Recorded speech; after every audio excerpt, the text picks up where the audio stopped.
ভারত বাংলাদেশকে যত চাপায় বাংলাদেশ তত চীনের মুখাপেক্ষী হয়। কৌশলগত কারণে বাংলাদেশের যে অবস্থান, এই অবস্থানগত কারণে বাংলাদেশকে অনেকে দাবার গুটি হিসেবে ব্যবহার করছে। যুক্তরাষ্ট্র চায় বাংলাদেশ চীন থেকে যে সামরিক সরঞ্জাম এইটা কম কিনুক। সুপ্রিয় দর্শক, তপ্ত দুপুরে বিশ্ব সংযোগে আপনাদের স্বাগত। আপনাদের সঙ্গে রয়েছে আমি কাজল হায়দার, আর আমার সঙ্গে আজকে স্টুডিওতে রয়েছেন সিনিয়র সাংবাদিক বিশ্বজিৎ দত্ত ভৌমিক। বিশ্বদা, আমাদের এই অনুষ্ঠানে এই গরমের দিনে, যদিও কোট পরে আছে, এসি চলছে, আপনাকে স্বাগত।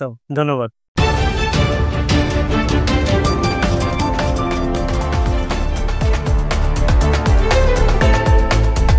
বাংলাদেশ তার সামরিক খাতে যতবারই উন্নত করতে চেষ্টা করেছে ততবারই বাধাগ্রস্ত হয়েছে একটি দেশের কাছে, এবং দেশটি, দর্শক আপনারা ভালো করে জানেন, সে দেশটি হচ্ছে প্রতিবেশী রাষ্ট্র ভারত।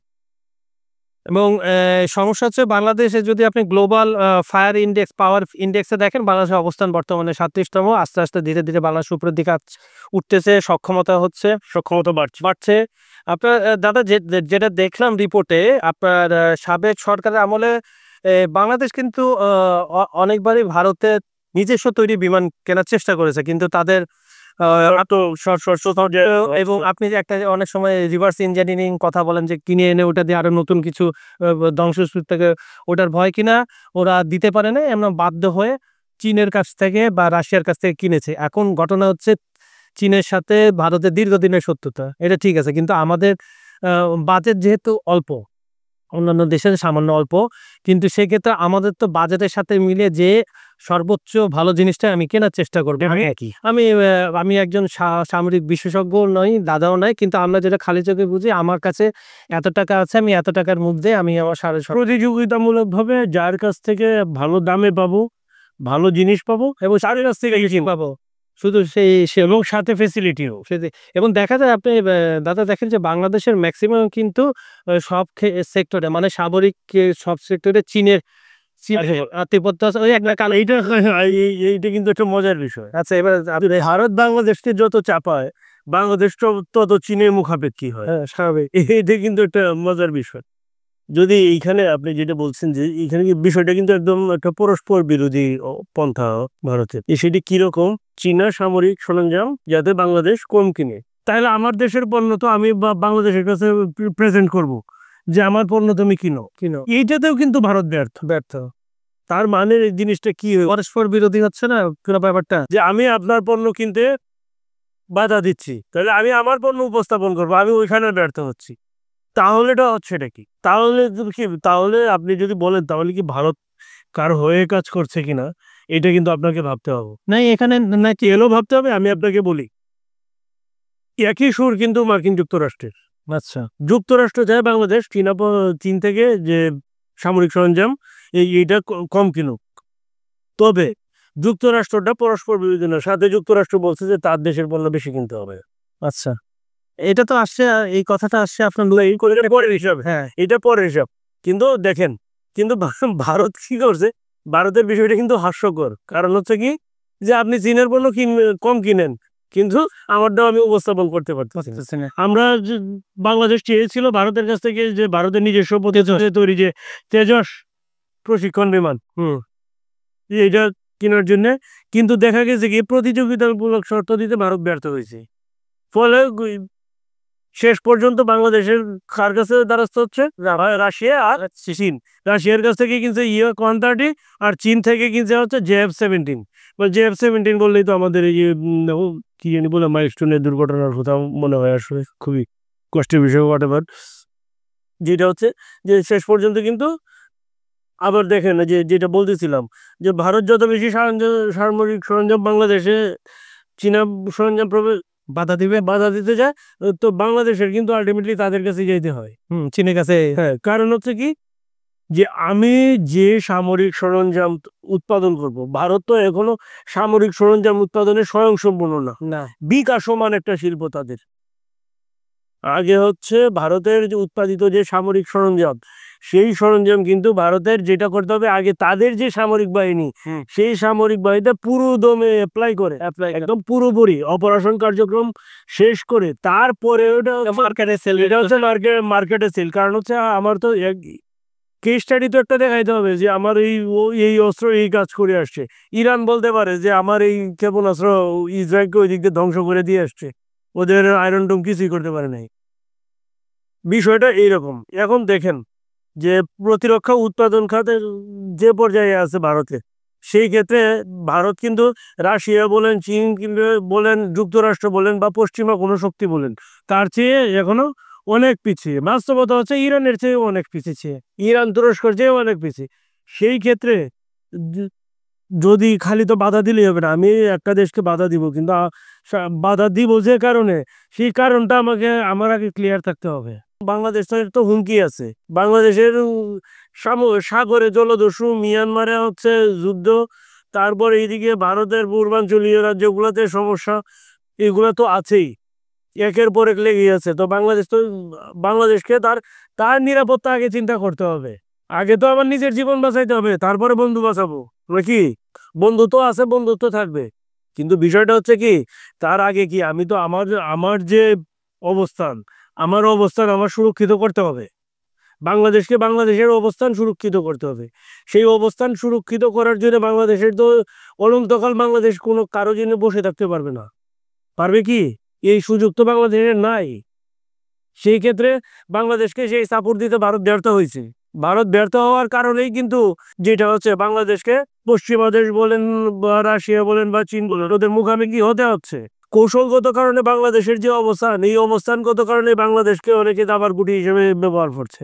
এতে বাংলাদেশের লাভ হোক বা না হোক, তাদের লাভ কিন্তু 100 গুণ।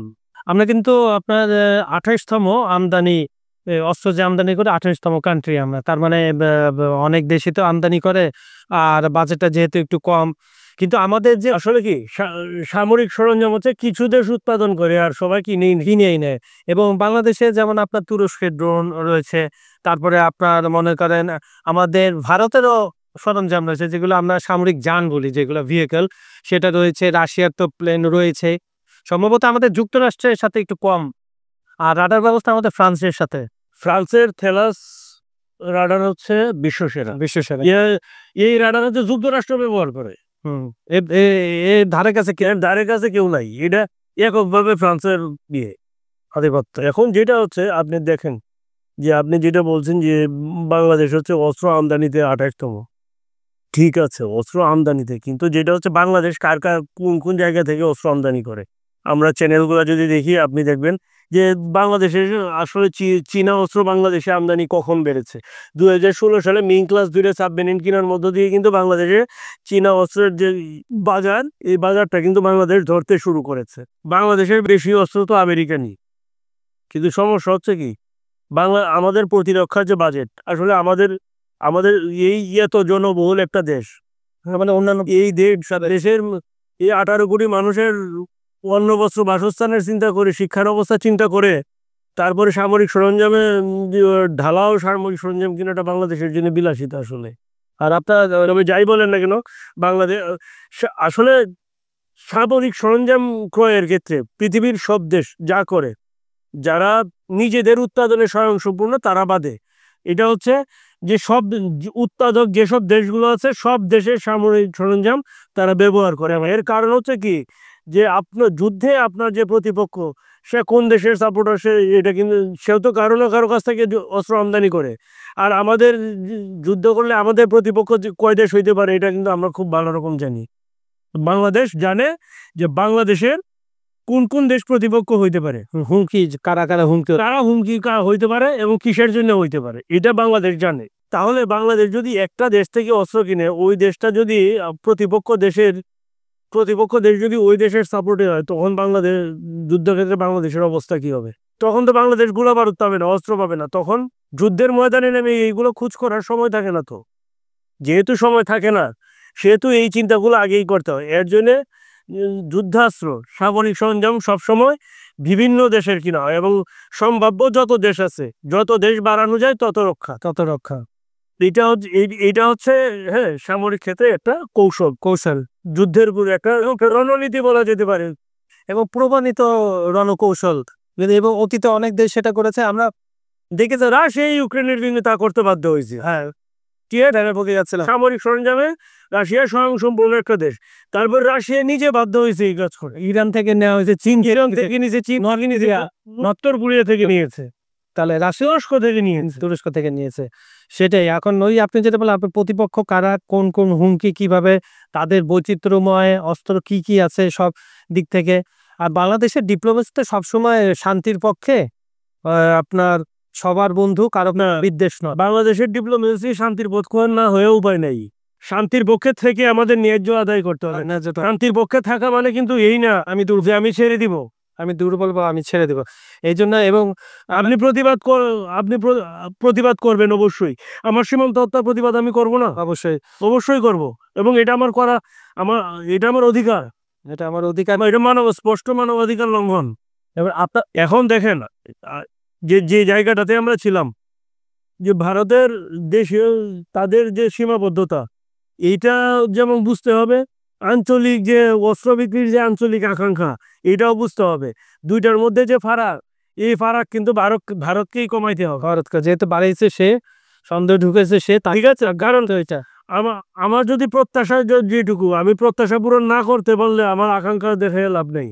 আপনার মনে আছে মাস 3-4 আগে মাননীয় প্রধান উপদেষ্টা বিমান বাহিনীর একটি অনুষ্ঠানে গিয়েছিলেন, ওখানে কিন্তু স্পষ্ট করেই এই কথাগুলোই বলেছেন যে যুদ্ধ না চাইলেও গায়ের উপরে যুদ্ধ চলে আসতে পারে। কারণ তখন ওই যে ভারত মিয়ানমার সীমান্তে বিশেষ করে তাদের বিদ্রোহীরা একের পর এক মিয়ানমারের জায়গা দখল করছে, সবকিছু মিলে।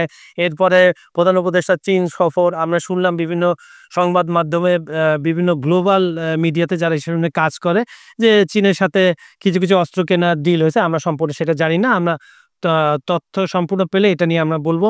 তো উনি তো স্পষ্ট ভিজুয়ালাইজ করতে পেরেছেন যে আমার দুর্বলতা হচ্ছে আকাশে, স্বাভাবিকভাবে। এই জন্য উনি চাইবেন এখন এই বাজেটে ভালো জিনিস নিয়ে আসতে।